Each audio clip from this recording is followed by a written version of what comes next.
yang tidak perlu dianggarkan.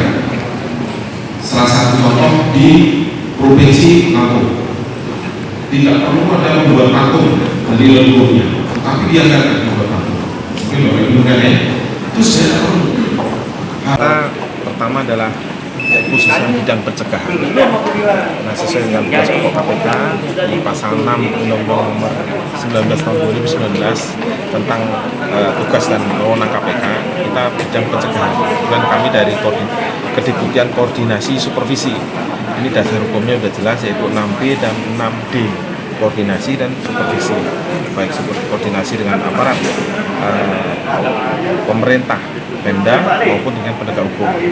Nah, khusus untuk koordinasi supervisi ini ada 8 area intervensi KPK yang tadi sudah saya sebutkan, mulai dari optimalisasi perencanaan penganggaran, pengadaan barang dan jasa, penguatan aparat pengawas internal pemerintah, bidang perizinan, optimalisasi peningkatan pajak, kemudian ada manajemen aset, juga ada tata kelola dana desa. Nah, ini yang menjadi area kami, supaya titik-titik itulah yang harus dipedomani terhadap pemerintah daerah maupun DPRD yang ada di dan satu lagi, pengadaan barang dan jasa ya, yang ada di Sumatera Selatan, supaya tidak terjerat kasus korupsi. Harapannya apa dengan DPRD? Ini membantu Pemda, Pemprov, supaya saling mengingatkan, supaya juga jangan ikut arus, tetapi mengingatkan untuk tidak melakukan perbuatan itu. Dan satu lagi, komitmen dan integrasinya sebagai hilirnya penganggaran sesuai dengan apa yang diperlukan oleh masyarakat.